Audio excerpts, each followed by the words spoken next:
part of National Action Network that was founded in 1991 by our esteemed leader, the Reverend Dr. Al Sharpton. And Huddle was founded 10 years ago by Ashley Sharpton to provide young people with an outlet and with tools that will help to cultivate their minds and activate their bodies towards progressing the change that we want to see happen in our communities. And so we meet here every Monday. We thank you for joining us for another exciting week. Today is President's Day. It's a holiday, but we know that at Huddle, at National Action Network, we're always on. It's always a day on, never a day off. And so we thank all of you for joining us for another exciting forum, and we'll get right into what's going on and getting into the action. We're going to kick off tonight's forum with a prayer by our very own Queen Mother. Magora Kennedy is going to come and pray us into the evening. As she comes, she will be... Oh.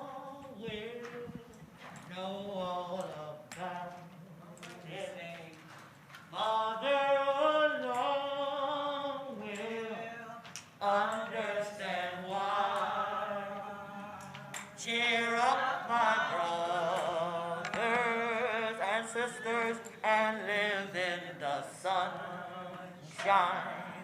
Father alone will understand why. Mother, Father, God, creator of the universe, we thank you right now for life, for health, and for strength.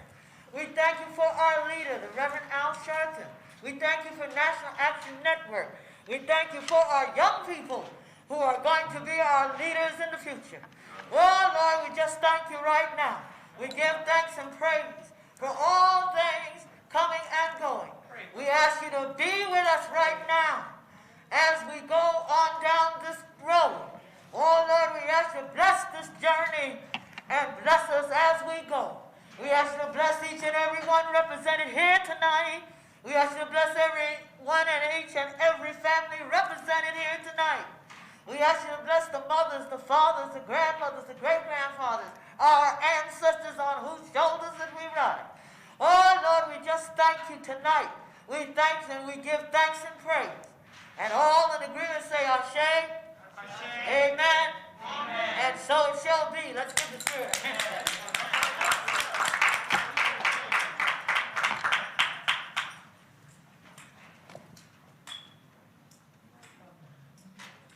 Thank you, Mother Kennedy. We'll now have the scripture read by our one of our NAN Youth Huddle advisors, Sister Patrice Perry. I am the true vine, and my Father is the gardener. He cuts off every branch in me that bears no fruit, which every branch that does bear fruit, he prunes so that it will be even more fruitful.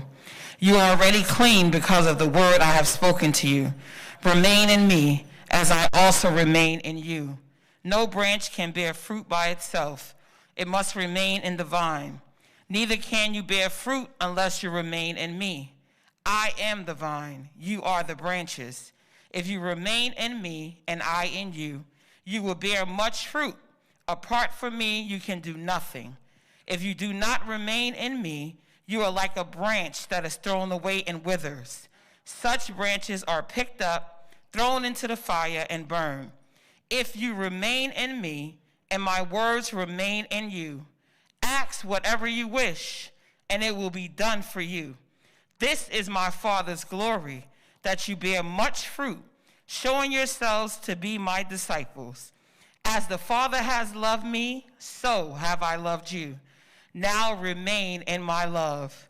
John 15, verses 1 through 9, the New International Version. And everyone said, amen.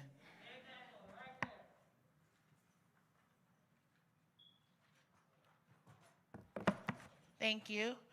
So National Action Network releases action alerts every week so that our members, delegates, and people that are connected with National Action Network across the country can stay in the know of what's going on with National Action Network and get into the action and join us. This week, in eulogizing Amir Locke, Reverend Sharpton calls for the ban of no-knock warrants. In his eulogy of Amir Locke, Reverend Sharpton this week said that the 22-year-old man would still be alive if the city of Minneapolis had banned no-knock warrants. Amir was not guilty of anything but being young and black in America, said Reverend Sharpton, who was invited to Minneapolis by the victim's family to eulogize their fallen young man, Amir Locke. If Minneapolis had banned no-knock warrants, we wouldn't be at a funeral. Body camera video showed officers executing the warrant and finding Amir Locke, who didn't live at the home, sleeping under a blanket on the couch. He was shot less than 10 seconds after officers entered the room, still covered in the blanket. The funeral was held at Shiloh Temple Ministries, the same church where Dante Wright was laid to rest after he was unjustly killed by former officer Kim Potter. This has to stop, said Reverend Sharpton. The laws must be changed and the officers must be held accountable. Reverend Sharpton said that for far too long, black people have been seen as nameless suspects. That's why it didn't matter that Amir's name wasn't on the warrant, because we don't have a right to a name in the eyes of some in this country. We are nameless suspects, Reverend Sharpton said. We are no longer going to be your nameless suspects. Amir has a name. His name wasn't on your warrant, but his name's going to be in your law book. Reverend Sharpton said then that gross racial inequities must be addressed. The problem is not training. You want to know how to train police? Train them the same way you do in white neighborhoods, said Reverend Sharpton. You all must have 2 different training books because you all don't train them to run up in white folks' houses and shoot first and ask questions later. Civil rights attorney Ben Crump, who was representing the Locke family, said that Amir Locke was killed for sleeping while black and blamed the local political leadership for not banning no-knock warrants. I want us to say it so the Minneapolis mayor and city council can hear. If you would have followed your ban on no-knock warrants like you said you were going to do, Amir Locke would still be here, said Attorney Crump, who joined with Reverend Sharpton in calling for a nationwide ban on no-knock warrants. And I wanted to show that this is the book, the program book from the Amir Locke funeral. Ashley Sharpton accompanied Reverend Sharpton to Minneapolis and gave this to us so that we can all pass it around and remember this young man in his life. Although it was cut short, he did live a fruitful life, and we definitely want to keep him and his family in our prayers as we continue to push for justice in the case of Amir Locke. Rest in peace. His middle name is Rakar, Amir Rakar Locke. In other news, the NFL commissioner meets with civil rights leaders. I don't know how many of y'all saw the All-Star game this weekend. I did not partake in it, but many of you may have saw it. And the week before that yesterday was the All-Star weekend, and the week before that, when of course, we supporting those of you who are not supporting or supporting the NFL. Y'all seen the Super Bowl? Okay, all right. You saw it, Kaden? Kaden said, I saw it. Okay. Well, the NFL commissioner meets with civil rights leaders. NFL Commissioner Roger Goodell and a few team owners and executives met on Thursday with the civil rights leaders who urged the league to make drastic changes in its hiring practices to improve diversity in leadership positions. Goodell was joined on the video call by Pittsburgh Steelers president Art Rooney, Atlanta Falcons owner and chairman Arthur Blank, Arizona Cardinals owner Michael Bidwell, Baltimore Ravens executive vice president Ozzie Newsome, Houston Texans limited partner Javier Loya, and other top NFL executives. And they joined the call with Reverend Sharpton and other civil rights leaders, Mark Morial, president of the National Urban League, NAACP president and CEO Derek Johnson, National Coalition on Black Civic Participation president and CEO Melanie Campbell, and National Action Network National American Clergy Network co-convener, Dr. Barbara Williams Skinner.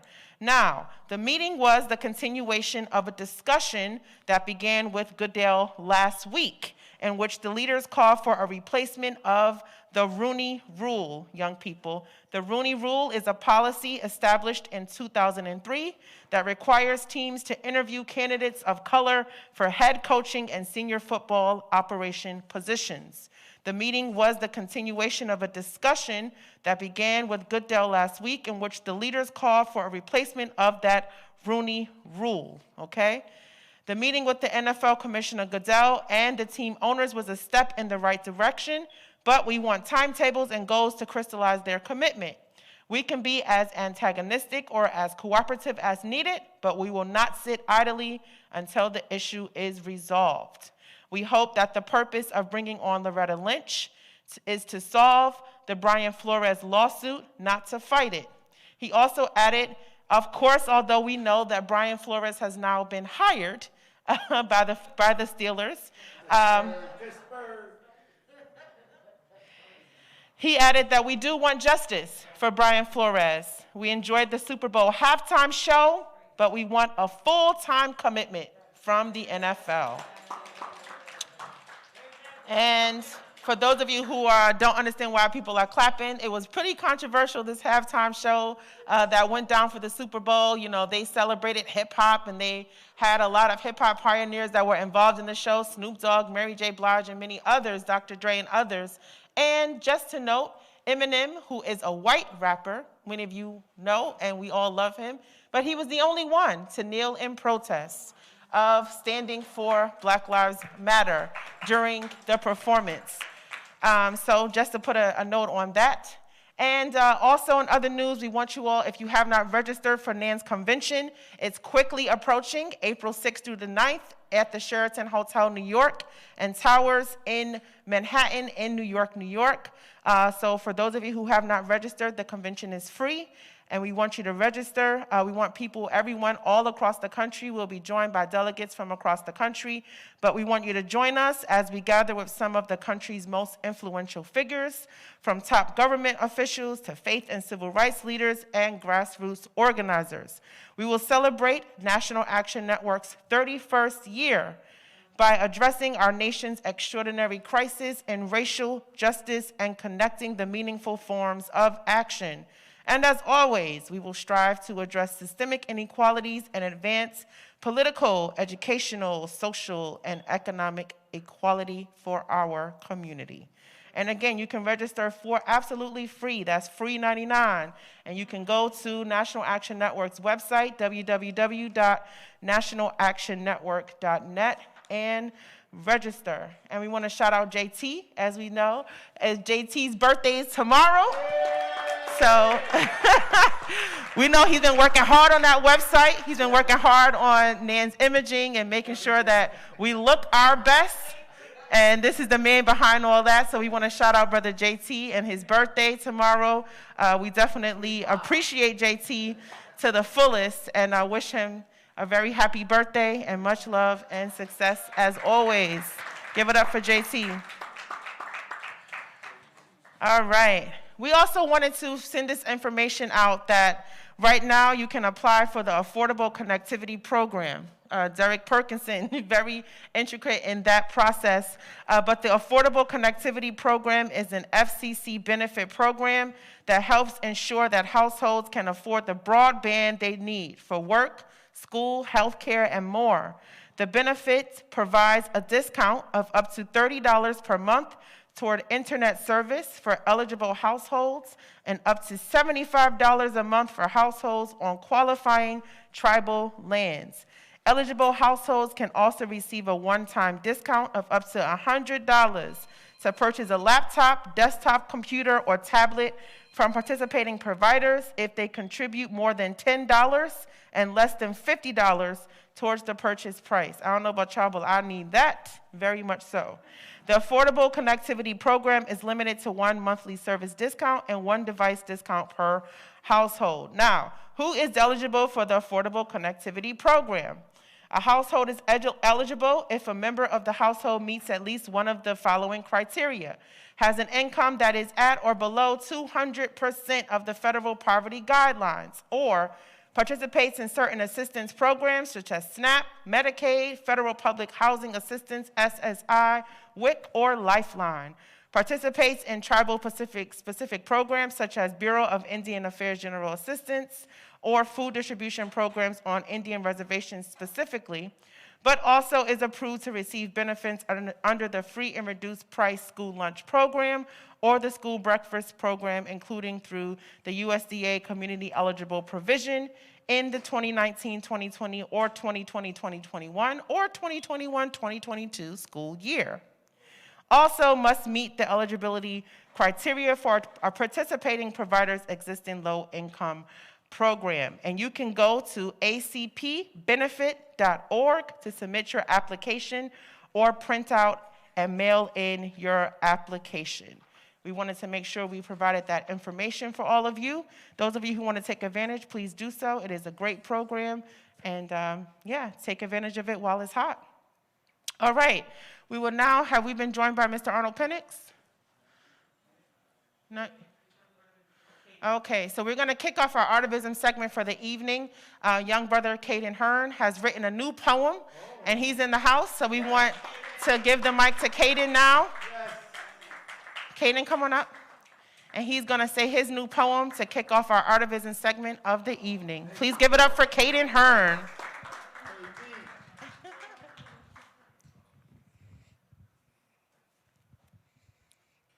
Male child, so smart and bright. Unlike my dad, he's the king of the night. He taught me it wasn't right to always fight. Do you think it's right carrying a knife trying to take a person's life? I don't think it's right. I don't want to go to jail facing life. I want to shine bright like the sunlight, and don't forget the moonlight, so sweet and bright. As they walk, they will say, as people walk, they will say, male child, you're such a delight for doing right. And that's who I am.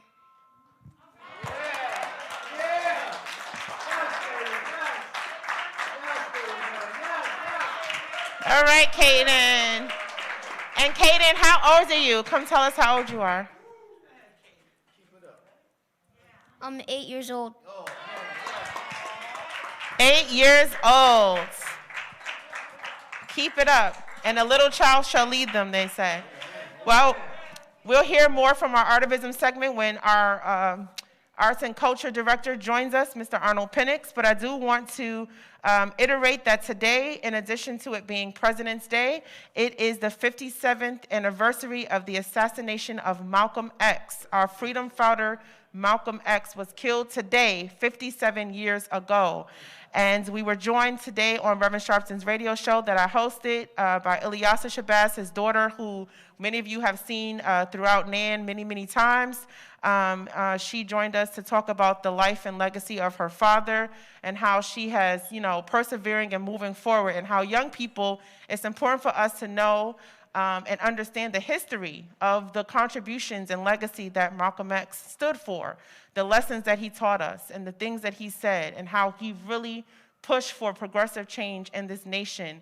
And so on today, we definitely always want to forget, of course, this day that he was taken from us, politically assassinated, as they say. But we also want to make sure that we're uplifting his name and his legacy in the work that we do. And so we want to definitely extend our heartfelt love to the Shabazz family as they are convening right now to honor his life and legacy in their annual celebration, and just give a shout out and love to our sister Ilyasa for the love that she shares us and gives to the huddle, and definitely always keeping her lifted up, and as well as the rest of the family of Malcolm X and Dr. Betty Shabazz. I also want to talk briefly about our sister, Shawana Vaughn, has a new book out. Sister Shawana Vaughn It's called Cries for Change, The Journey from Incarceration to Advocacy. And many of you know Sister Shawana Vaughn. She's a real leader and a real advocate for change in our community. We love her. She always comes by and gives us gifts and gives us things and supports the young people.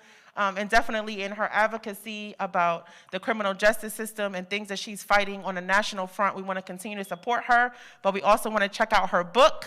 I know it's going to be amazing, and I can't wait to read it, but I want you all to definitely support our sister, Shawana Vaughn, and get her new book. And lastly, I know there's a lot of announcements today, but I want y'all to make sure you're always aware of what's going on. The healing experience will continue this Friday evening at Canaan Baptist Church. For many of you who joined us last month at the healing experience, it's a way to cultivate and tap into the spiritual, deeper realm of what we do as activists. Going out there, we're dealing with mental health issues, depression, things that are just getting us down. We're living still in a global pandemic. And the healing experience is just a way to tap into the spiritual realm, a deeper realm of working towards healing as a community, coming together on a unified front and really tapping into that deeper realm. So we invite you to join us for another healing experience on Friday evening, cultivated by Minister Travis Boyd. Many of you know he always comes through Huddle, and he's one of the pastors at Canaan Baptist Church of Christ, and we invite you to join us on Friday at 7:00 p.m. at Canaan, and that is located at 132 West 116th Street in the village of Harlem. Also, there's a rally and press conference, Missing Black Children. Where are they? What happened to them? Who is responsible? What are we doing to find them? There's going to be a rally and demonstration National Action Network is a part of on Wednesday, February the 23rd, beginning at 2:00 p.m. at the Mount Olivet Baptist Church, 201 Malcolm X Boulevard. That's the corner of 120th Street in the village of Harlem. So we invite you to join us. Join our clergy, spiritual leaders, community leaders, youth to demand answers on what is being done on the disappearance of Black children in New York and beyond. We invite you to join us. Thank you so much. All right, I know y'all are tired of hearing me talk.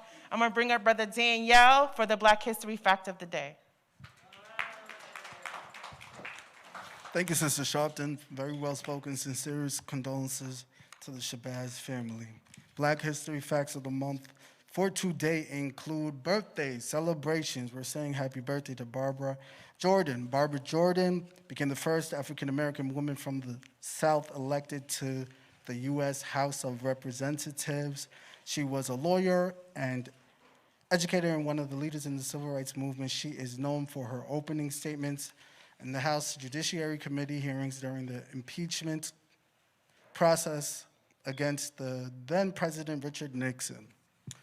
There's also our beloved Nina Simone's birthday, as well as John Lewis's birthday, and Otis Boykins patents the electric resistor. As Sister Sharpton already mentioned, condolences to the Shabazz family. Malcolm X was assassinated in the Alberham Ballroom. Born Malcolm Little, the minister and human rights activist, was shot in New York just before delivering a speech to his newly founded organization of Afro-American Unity. After becoming El-Hajj Malik el-Shabazz, Malcolm X was known as a prolific orator and one of the most influential people in history.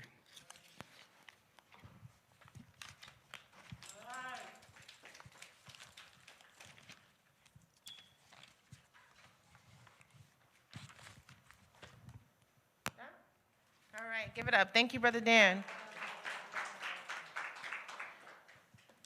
All right. All right, Francis, you want to come and read our membership and text alerts? All right.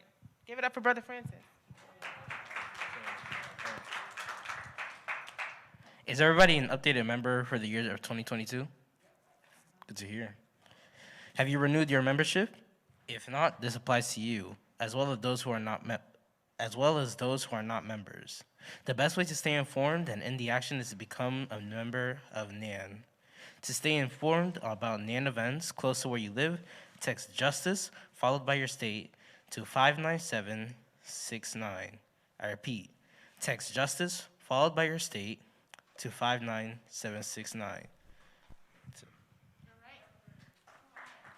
Thank you, Brother Francis. And while we're talking about members, we see one of our lifetime members in the house, one of our queen mothers, iconic Broadway producer, activist, PR, media, maven, the belle of the ball. We love her so much and love that when she comes and just shares with us. So we want to welcome the legendary Irene Gandy is in the house. We love you, Irene. Thank you for just dropping in, as she always does, just to see us and just stay in tune with what the young people are doing at NAN. So we thank you for always dropping in on us. We love you, are a real jewel in our community, and we are just thankful to have you join us. I'd like to bring Brother Derek Perkison up, our field director and crisis director, to give us an update. Derek. Update. How you guys doing? Happy Monday, guys and girls. We at Youth Huddle, and I have an update. I do have an update. We have been made aware of a rash, something that's not being talked about a lot. Children being missing, and there's a lot of children being missing, and a lot of people not making noise about it. So this Wednesday, February 23rd, we're going to stand with Mount Olive Baptist Church here in Harlem with a host of others, Malcolm X Boulevard, corner of 120th Street and Malcolm X Boulevard, to speak up, to hold accountable, to call accountable the mayor and everyone to bring more attention to this issue because, you know, I have a young girl, I have a daughter, and I fear, God forbid, I hear about all these girls getting snatched in vans and parking lots, and goodness gracious, so I couldn't imagine. So let's make this an issue now before it gets bigger. So we'll be doing that this Wednesday the 23rd. We also have legal night this Thursday. Please don't forget legal night. This Thursday we'll be doing that as well. Attorney Michael Hardy, the gang, they're ready to go. They was fighting over topics to do and everything, so it's going to be a really good legal night this year. They ready this year. So that's basically it on our end. The convention is everything we're working on now. You know, I'm doing some campaigns, but everything's sort of kind of quiet. We're in for the budget on that. I'll let you guys know on that. And shout out to our sister Deborah Clark, who's helping with the crisis now. She'll be in the crisis department with us doing the crisis work. So yeah, welcome Debbie Clark with us too. And that's my report for this evening. Thank you. And happy President's Day. Thank you, Brother Derek. All right. We're going to open up the floor for anyone that wants to share some good news with the Huddle audience. Please come up and share your good news, good news, good news.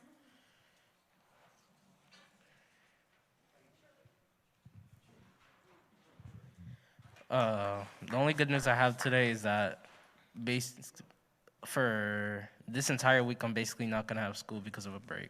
That's it.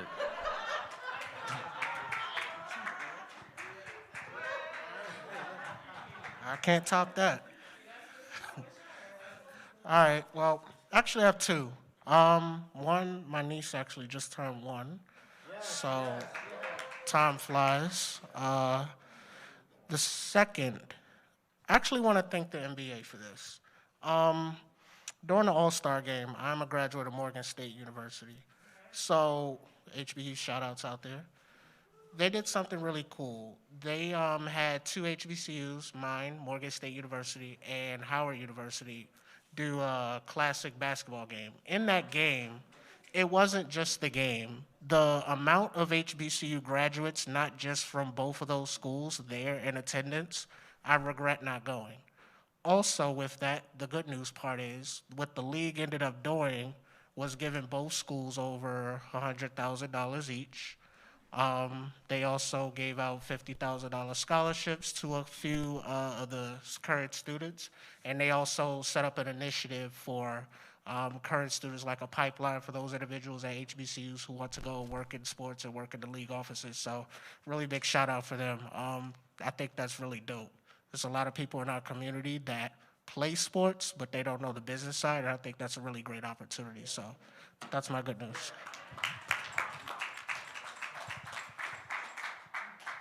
My good news is I'm saying a poem that I wrote on Amateur Night, July 6th, Apollo Theater.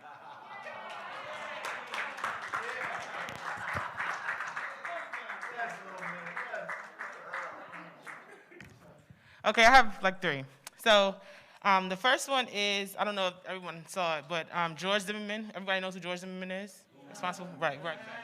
Well, he tried to, he had a defamation lawsuit against the entire Trayvon Martin's family. And this week it failed, so it was kicked out. So that's great news. Right in time for Sabrina Fulton's birthday, his mom. Secondly, speaking of the Apollo Theater, Amateur Night is back. Let's clap that up. And I salute to my mom, who is one of the coordinators right here, Kathy Joy and Sharpton. They had an awesome kickoff this past Wednesday. They're back, and I was very, very, very proud to see our own advisor, Megan Buckley. She hit the stage, she hit it strong, and she sang very well.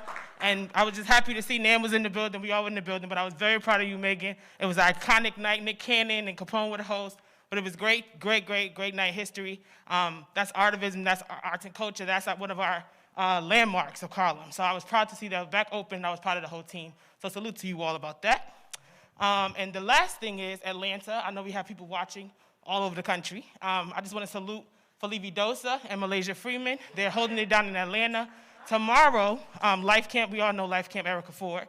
They do anti-violence work, and they're doing I Love My Life Day, a part of the inaugural Atlanta Peace Week tomorrow. And Malaysia and Felipe will be speaking and helping to coordinate. So I just want to say salute to you all. Keep it going, and let's keep the fight going. All right? Let's go, Stace. Good evening, everybody. My name is Stacy. I'm not that old, but my good news is that we're in a lot better position today than we was yesterday. The good news is that we have platforms now. We have brothers like Reverend Sharpton who are going to go to bat for us, NAACP, a lot of organizations, a lot of platforms where black people, brown people, Latino people could be heard. There was a time back when you would get lynched for looking at the wrong person or saying the wrong thing. I think people right now need to be looking at more what we have going for us than what we don't have. I hear a lot of people complaining about what they don't have, but what we do have is a chance to finally stick together, bridge the gap, and elevate. That's good news to me. Yeah.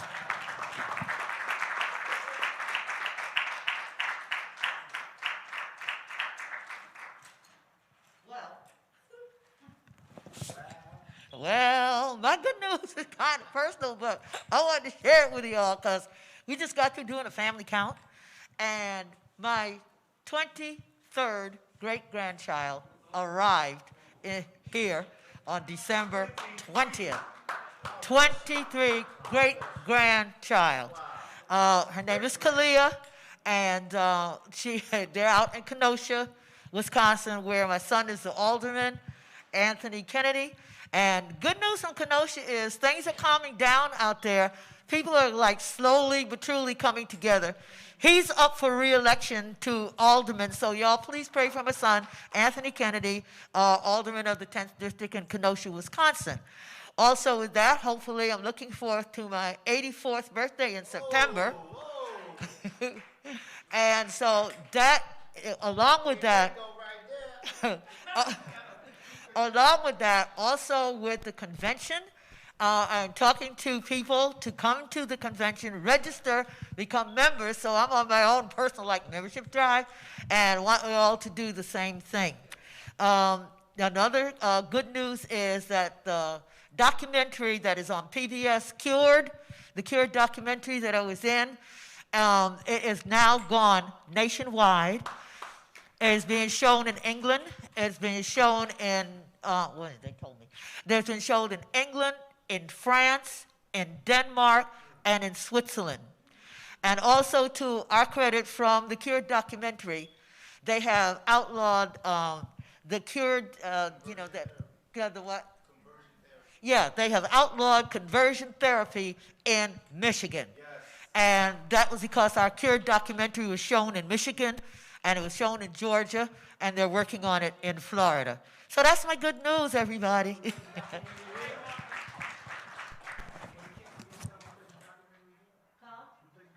Oh, yeah, that's right.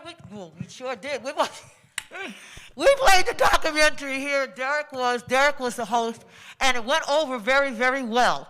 And the thing is that it is going to be on PBS throughout the year, and you can pull it up at PBS Independent Lens on PBS.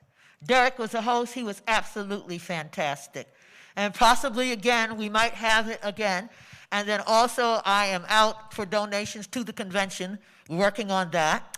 And since we did have an LGBTQ NAN committee here, and now we're hoping, our prayer is, and y'all pray with us for that, we want to have a welcoming committee at the convention for those. There are chapters around that do have LGBTQ committees. And so we're hoping to work on having a welcoming committee there at the convention. And so I'll be all over the place. So I'm so glad that we're back at the Sheraton again, and looking forward to all that I can do. And anything I can do to help, hey, feel free to call me 24/7. Thank you. Any more good news? Good news? Good news? Okay. All right. Let's start our Did You Know? Come on up. Come on, yep. This is important to us. Good news is important. Oh, yes. We mentioned the NFL Super Bowl, but I don't know if anybody noticed that Erica Campbell sang the Negro National song, and I missed it. I was telling everybody to do it, and I missed it, but that was one good thing. It was her and her sister. It was Mary Meredith sang it? Her and her sister. Her and her sister, yes. So that was, I think that's real special. Yeah, that's good. Thank you. All right, we're going to close this segment for this week. We all know and encourage our good news as we are continuing in our work. So thank you all for sharing. Let's now open it up our Did You Know segments. We're going to start with Dan talking about the federal case around George Floyd and Dante Wright. Indeed. Good evening again, NAN family. Respectfully, the title of the article regarding the Dante Wright family is Mother of Dante Wright, White Woman Tears, Trump Justice. This article is written by Sarah Kishi Ray. The date on the article is February 19, 2022, from thehill.com. Katie Wright, the mother of 20-year-old Dante Wright, did not find herself agreeable with the Kim Porter's 2 year of imprisonment and supervised release sentencing. After the sentencing, Katie Wright questioned why her own emotions didn't get the same sympathetic response as that of Kim Porter's. And towards the latter of the article, the quote reads, "This is the problem with our justice system today. White women tears, Trump justice. And I thought my white woman tears would be good enough, but they're true and genuine," she says, as per the AP, as written in this article. That's very, very sad that we see that there's a small, minor sentencing for the murder of Dante Wright. So, Sister Wright, we support you. I'm sorry, you are not in agreement with the 2 year sentence. The article in regards to George Floyd, title, Defense Rests Case in Federal Trial of 3 Ex-Officers Charged in George Floyd Killing. The article is dated February 21st, 2022, from minnesota.cbslocal.com. Defense attorney for the 3rd officer charged with violating George Floyd's civil rights rests his case Monday. Thomas Lane, attorney. Earl Grey rested after Lane testified that he thought Floyd was doing okay while handcuffed, face down on the street with Officer Derek Chauvin's knee pressed on his neck. Until paramedic arrived, the article reads, and turned the 46-year-old black man over, Lane's co-defendant, Tao Thao and Alexander Kinug presented their case last week, the article reads. Later on in the article, the quote, what went through your mind when you saw his face there once he was tipped over, Gray asks. And there's a response indicative of not looking good. All three former officers are all charged with depriving Floyd of his right to medical care. Kuang and Theo are also charged with failing to intervene to stop Chauvin in the May 25th, 2020 killing. Those are the Did You Know other day presented by Brother Daniel thus far.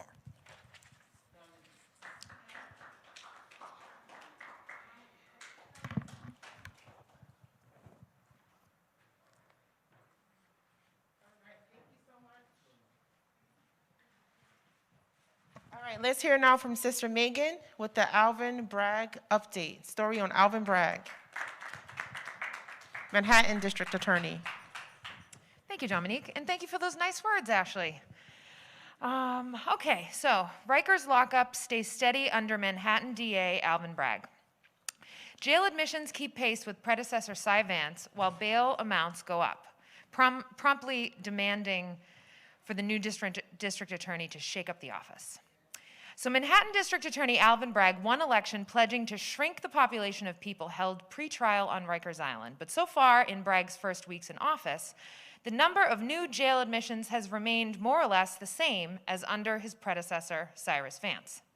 And while his prosecutors are demanding bail less often in the felony cases where they do request it, they are asking judges to set it at much higher levels than before.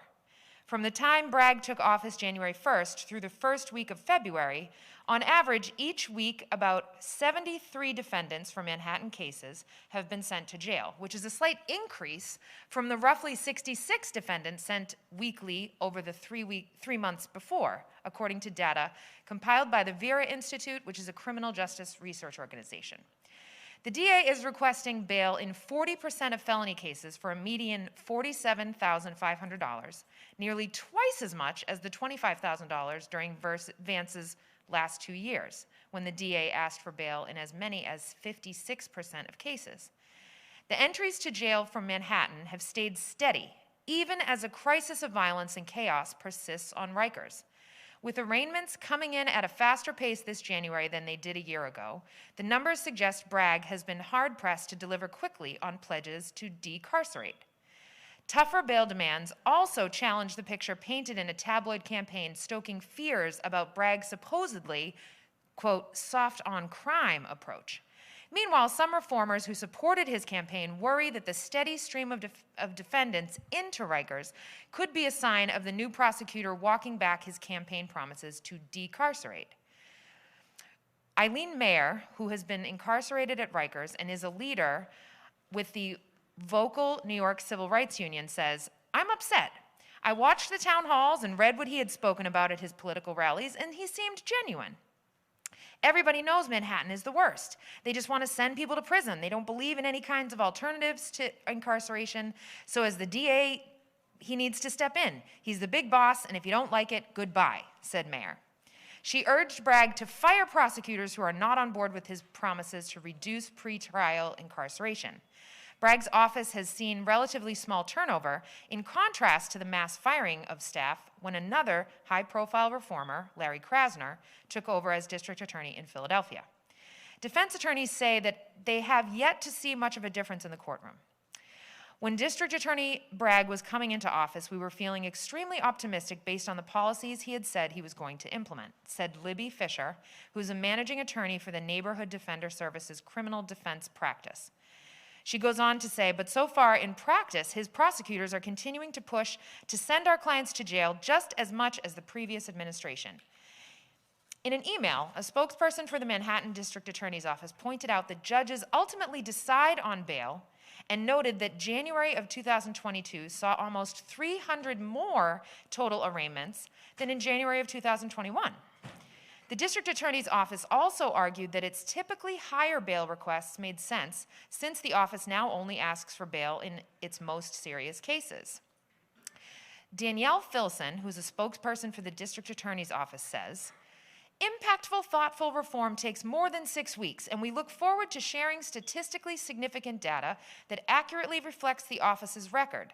Drawing conclusions solely based off of weekly jail admission numbers when crime and prosecutions are also up in Manhattan is not analytically sound, she says. Last year, Bragg ran and won as a progressive, but as he was just getting settled in his office, the political climate was shifting. New Mayor Eric Adams helped draw significant press attention to a series of high-profile shootings. An infant killed in the Bronx, a teenager slain during her shift at a Burger King in East Harlem, and 2 police officers that were fatally shot after responding to a domestic disturbance in Harlem. In the wake of such gun violence, Mayor Adams has been pressing for a rollback to state bail reforms and to allow judges to jail some defendants they deem dangerous. At the same time, Bragg became a target for pro-law enforcement forces. A January 3rd memo from Bragg detailing crimes his office will not prosecute and declaring pretrial detention will only be used for very serious cases served as fuel for the firestorm. On January 28th, the widow of police officer Jason Rivera received a standing ovation at his St. Patrick's Cathedral funeral as she lambasted the new DA as Bragg sat in the audience. After weeks of unrelenting criticism, including from the NYPD's new commissioner, by late January, the new prosecutor said he took full accountability for confusion caused by an unclear and legalistic memo. And Bragg continues to feel the heat as he interacts with constituents, including at a Community Board 7 meeting on February 1st on the Upper West Side. There he got an earful from members concerned about neighborhood safety. Megan Martin, a member of the board, told Bragg, this past week, I actually was verbally accosted to the point that I physically ran across the street because I was afraid of the man who was screaming atrocities at me.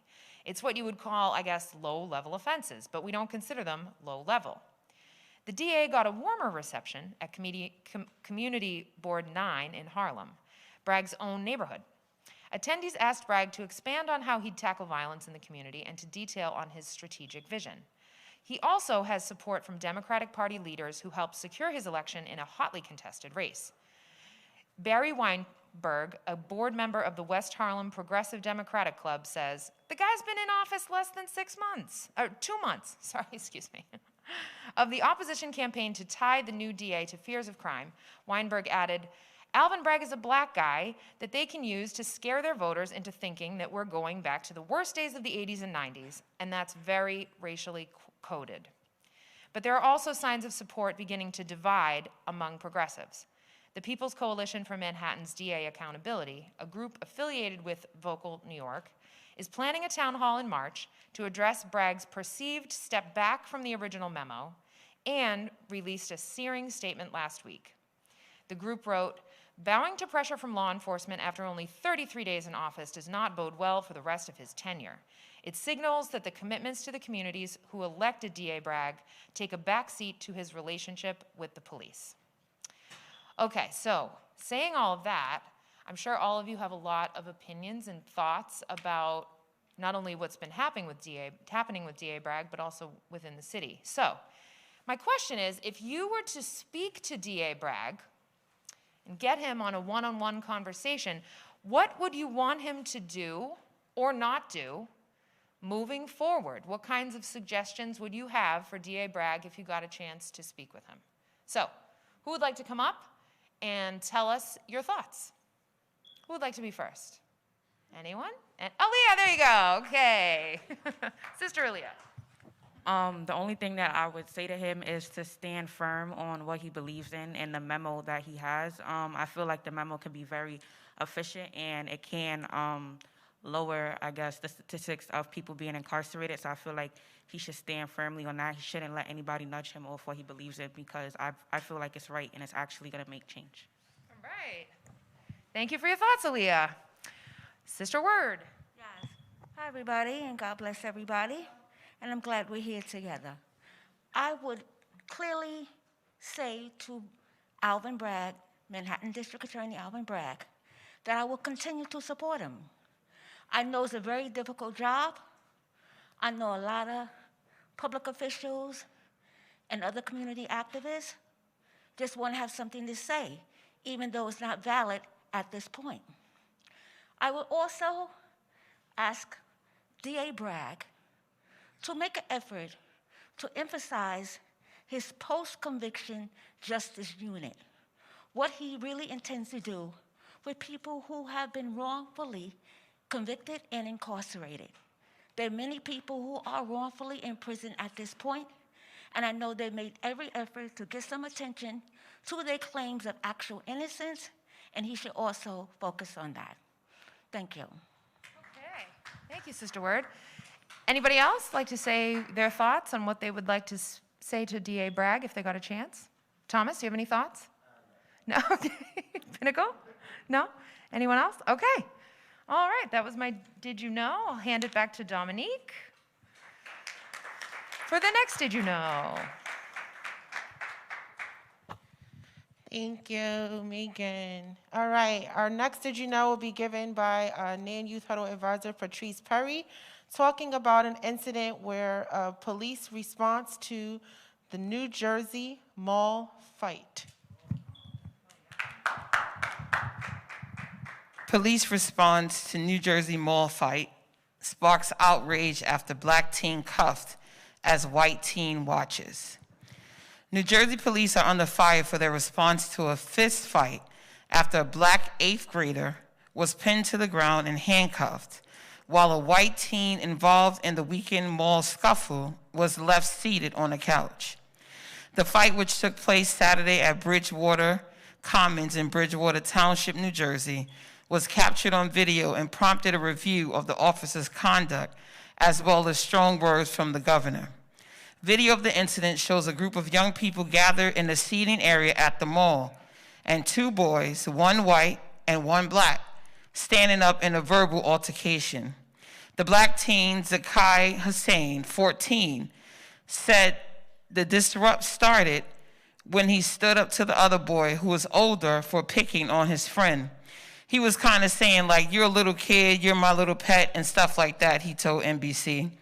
Meanwhile, Zakai, already on the ground, was pinned onto his stomach by male officers, with the officer's knee appearing to be on his back. A female officer then helped placing her knee near the back of Zakai's neck as they put him in handcuffs, according to the clip. A person in the background is heard screaming, "Yo, it's 'cause he's black, racially motivated." The white teen appeared to be left alone and at one point stood up and looked over the scene as the 2 officers restrained Zakai. Zakai said of being restrained, "I was like, calm, because I knew not to be scared. Just stay calm, don't move, and do what they told me to do." His mother, Ebony, who shared her first name to NBC, was outraged. It doesn't take 2 cops to hold a 14-year-old boy down who's not resisting, while the other boy is just kind of going free and still going off on my son. It just doesn't make sense. Both Zakai and the other teen involved have been banned from the mall for 3 years, Bridgewater Commons said to NBC News in a statement. Ebony said, "It's not fair that we are constantly having to fear the cops. I'm just glad it happened where there was a whole bunch of eyes on the situation, because I don't know what could have happened to my son." The Bridgewater police addressed the incident Monday in a statement on Facebook's page. It said, "We recognize that this video has made members of our community upset and are calling for an internal affairs investigation. Police are asking anyone with the video of the incident to share it with the department, and they asked the Somerset County Prosecutor's Office to conduct an independent review of the officer's conduct. Bridgewater Township Mayor Matthews acknowledged the video Tuesday, and New Jersey Governor Phil Murphy expressed his concern.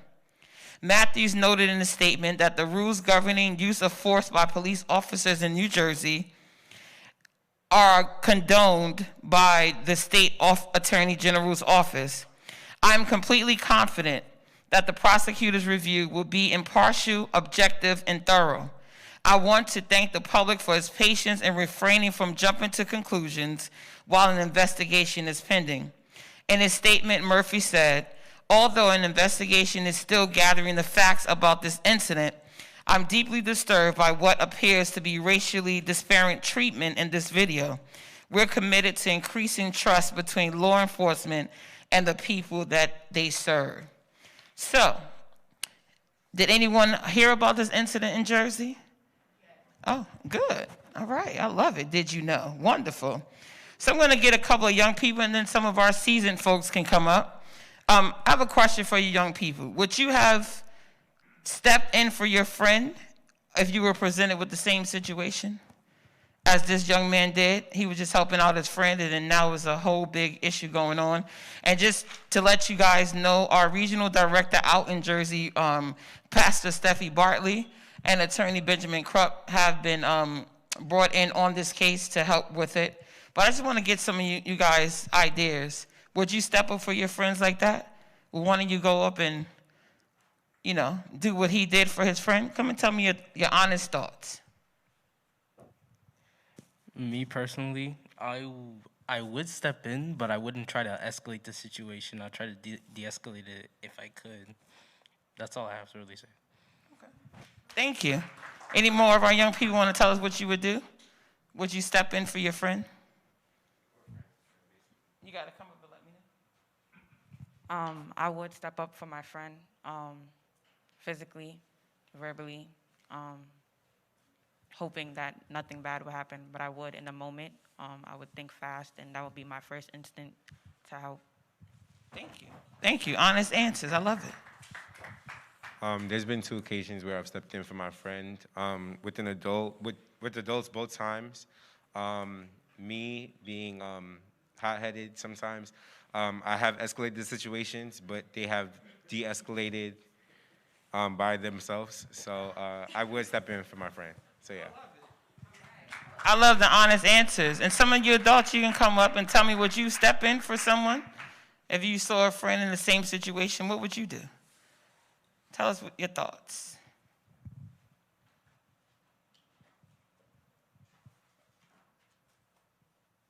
Yeah, I would step in for my friend. I saw the video, and basically, I think both of the teenagers just thought it was a peer thing. They argue, they disagree, and they do tease and bully one another. So it was really regular for the one to defend his other teenage friend. I also saw how the female police officer actually led the white teenager to the couch to sit down. And that was really strange. In the meantime, the male police officer already had the black teenager pinned. And then the white female police officer comes down and double pin. The whole thing was just strange. And I was just wondering, initially they just had to look at color and just sat the white kid down. So they're gonna have to really answer, and they should be really, really commanded to answer what were they thinking that they would do that. They need to really be put under pressure to really get their minds started to be cleaned up. Because right now it's so dirty and so racist, and they're not really even given any encouragement to start getting cleaned up so they can do an effective job. Thank you. Thank you. Anyone else have a response to the situation? Come on up. Yeah, I saw that video, and I wasn't surprised what was happening, but it was still shocking and horrible that they were so racist about the situation. And standing up for friends. I've been standing up for family members, for myself, for friends. And if anyone has ever, had an argument with me, it's usually because I'm either standing up for myself or standing up for someone else. And it's not easy to stand up for someone, especially when there's authority around, when there's, a risk. But in any time I've stood up or someone has stood up for me, it's worth the risk, and I encourage you to stand up for people of all races, all genders, all sexual orientations. If there's oppression going on, to really stand up. It's not easy, especially if you're standing up alone, but I encourage you to do so. Thank you. All right, one more comment, then we're gonna close it on out. Come on, let us know what your thoughts are. Yes, I'm sure that I would definitely step in and help. I'm from North Carolina, and I've seen this, I've lived in a segregated society, so this is really very, very familiar. And while it has been a little bit different in the North, I've been here for over 50 years, but it's subtle, has been subtle. But I think it's a blessing in disguise that these things are being, it's sad, but it's been going on. It needs to be exposed, and this country has done a lot of harm by, and those that sit by and don't get involved are, almost just as guilty. And I didn't see the video. I did hear it on the news because I listen to Erica Campbell every morning with the prayer and the news. And I'm sure I would, because even at my sister's burial some years ago in North Carolina, I saw some an injustice of this storekeeper. 2 black males were had apparently been accused of doing something wrong. The police came and suddenly, just without inquiry of the blacks, just started beating them. And before I knew it, I was at my sister's funeral, and I was involved, and I really just automatically do this, and this has happened time and time again. And I've also, being in the South, had to, being the oldest of the children, my second set of children in my family, had to be the one to look out and to follow my mother's instructions as to how to go to avoid danger, and prayer was her main weapon, and she tell us what to do and how we did it. And we live with this every day, and still here. I recognize it because I say I've seen it, lived with it, segregated society, and so it was just prolific, and still is. And it has to be exposed and dealt with. And I thank God that we can. Thank you. So as I close it, did you know, just keep in mind that Zakai was an 8th grader, and the gentleman he was fighting against was an 11th grader. So he stood up, even though he was an 8th grader, he wasn't going to let that happen to his friend. But stay tuned, stay in the know.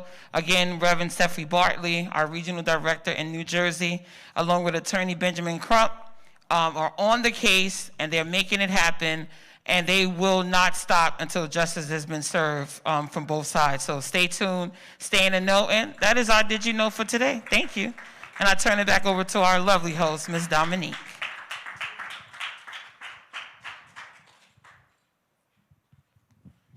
Thank you so much. All right. So Patrice, you can actually come back because we're going to, I guess, close out unless there's any. Oh, Mr. Arnold Penix, he made it. Welcome.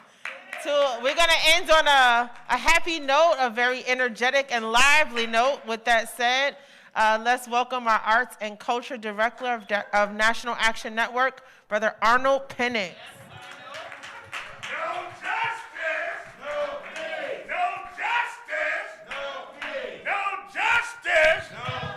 No justice. What do we want? What do we want? What do we want? When do we want it? When do we want it? When do we want it? When do we want it?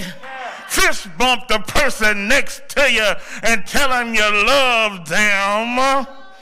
And we definitely love each and every one of you. Of course, you know, I was running behind. I didn't know what was going to happen. We was going to stop for President Day. I don't think not. Because we definitely have our own president in the Reverend Dr. Al Sharpton. Give a big round of applause. And he's our president.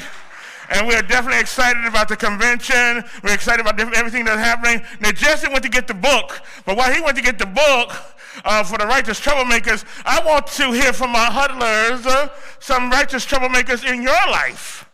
Okay? In your life. Who is a righteous troublemaker? Someone that nobody knows about, Reverend Sharpton don't know about, but they did something. They came to the defense of someone who was in dire need of support. You know someone who did that. Now, of course, Megan mentioned some people that she's a righteous, because we're all righteous troublemakers. But who was a righteous troublemaker that came to your support when you needed help? Okay? So we're going to start with our huddler right here. Who's a righteous troublemaker? Stand up. Stand up? Who's a righteous troublemaker in your life? And tell us what they did to come to your behalf, on your behalf. My father, he always does, all the time, whenever I get in trouble. What's the name of your father? Larry. Give it up. Let's say Larry, righteous troublemaker. Who's a righteous troublemaker in your life? Help me.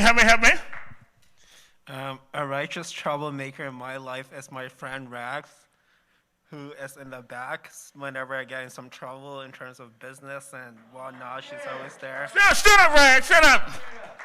She's our righteous troublemaker. Give her a round of applause. Come here to see. Okay, come on up. Who's a righteous troublemaker? You mentioned somebody, but come on over here. Come on, because the mic won't move. Come, move. Who's a righteous troublemaker in your life? My friend Aaliyah. Whenever I need help, she's always there for me, so, yeah. Aaliyah, righteous troublemaker. Who's a righteous troublemaker for you in your life? Don't say your brother. We know it's your brother. Come on down. Move on down. Move it. Who's a righteous troublemaker in your life? It's this guy from a program I'm in called Yes. His name is Marquise Edwards, and he helped me get into University Heights. Marquise, give a big round of applause. The unsung heroes. Who's the righteous troublemaker in your life? I'm windy now.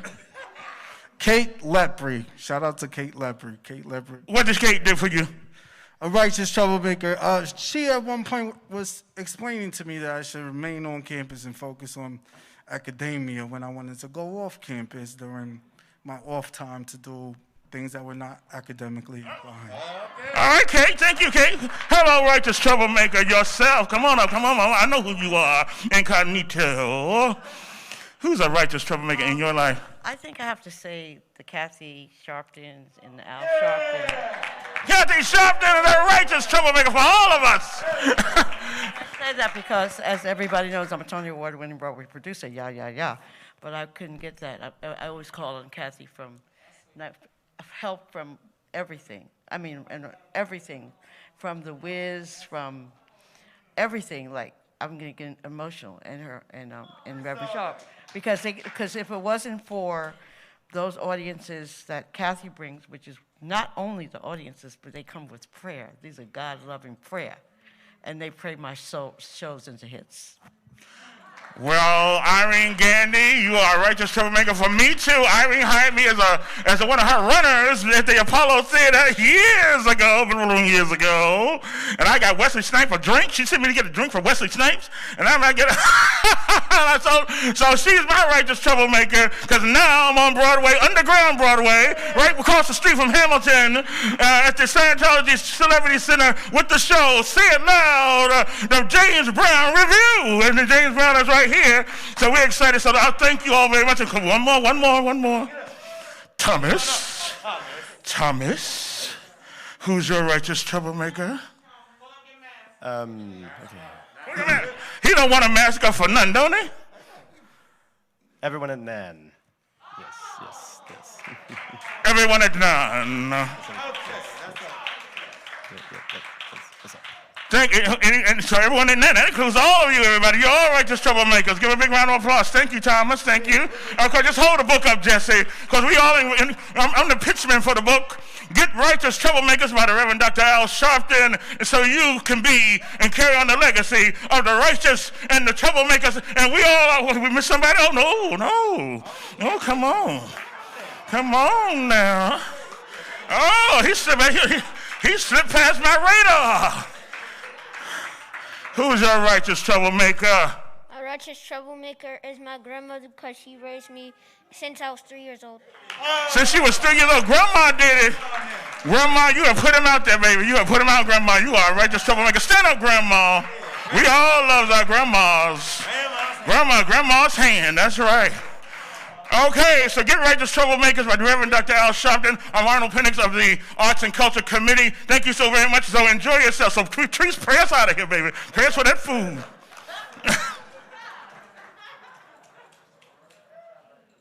Thank you, Mr. Penix. Watch it. We don't want you to fall, righteous troublemaker.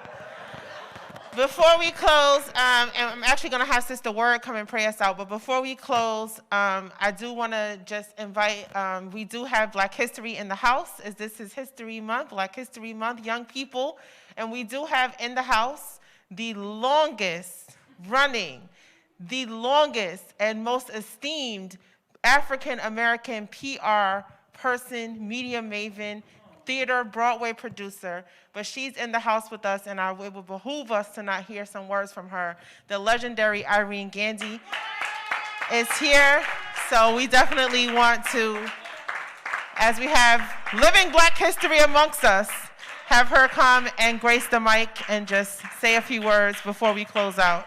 Sister Irene Gandy, y'all, the legendary Irene Gandy. Thank you so much. I have a very blessed life. I come here for the truth because you guys, you know, I know Dominique and Ashley since they were like 7 and 5. I'm 78 years old. I'm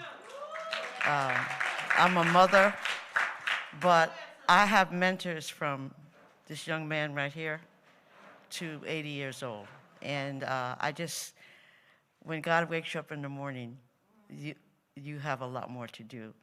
And don't worry about my thing. I always say, don't ask for the question. Don't, like some people, they have a fight with their girlfriend or the boyfriend or the wives. Oh, when they call me, when they come home, I'm going to say this. But, you know, they might never come home and they might not ever answer you. And, you know, so you can't have the question before the answer. And you can't have the solution before the problem. So another thing, too, you know, people don't move to New York because you can't do this, you can't do this. People who have never went around the block, you know. So you just have to do what you do. And like my mother, I don't know how to iron a blouse, but I remember she ironed a blouse very well, but I ironed a blouse for it fit me, I was fine with it. And that's what we have to do. We have to do what we have to do for ourselves, but you cannot do anything without God. And I don't mean religious, going to church, because God is in everybody, and you know. And there's no such thing as failing. There's just such a thing as just doing it another way. So. Irene Gandy, ladies and gentlemen. Thank you so much for joining us and for gracing the mic. And welcome to all of those, anybody here for the first time at Huddle, first timers? Stand up, stand up, stand up. First time at Huddle, welcome. Welcome, welcome. Thank you for joining us. We hope that you continue to join us. Ashley said bring your grandkids and your kids, please, and join us for the Nan Youth Huddle experience. And to close us out, I'm going to have Sister Word come and pray us out. And we want you to find someone you don't know, give them a fist bump, go get some food, and enjoy your dinner and enjoy your week. We'll be back. Well, we'll be here Saturday for the National Action Network Saturday Action Rally, starting live at 9:00 a.m. But we'll also be back here next Monday, 6:00 p.m. We'll be here Thursday for Legal Night. So it's a lot going on this week at NAN, and we're in the action. Happy birthday, JT. Happy birthday, Sister Barbara Johnson. We love y'all. Thank you for all that you do for NAN Youth Huddle and for National Action Network, and enjoy your special day. Sister Word. Yes. Well, God, I want to thank you, and I'm sure a lot of us want to thank you for this day that you have made. And we have rejoiced in it. This has been a wonderful session. I just really appreciate all of you and all that you contribute. So, God, we want to thank you for the blessings you have bestowed upon us in the past, in the present, and definitely in the future. We know that you know what we got to do and how we got to do it, when we got to do it, where, and anything else in between. We thank you for the ability, the energy, and the inspiration in the heart to do what we got to do, to be righteous troublemakers, all to your glory, upon your grace and mercy on us, in the name of Christ Jesus. Amen.